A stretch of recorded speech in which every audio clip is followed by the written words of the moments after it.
A long veil of water spills from the edge of a cliff.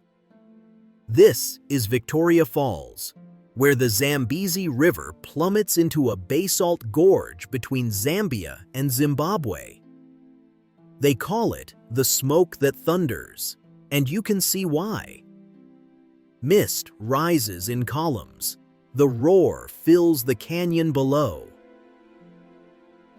Above, the curtain stretches wide, almost 2 kilometers. The power is constant, the presence unshakable. Each drop disappears into the earth, but the fall never stops.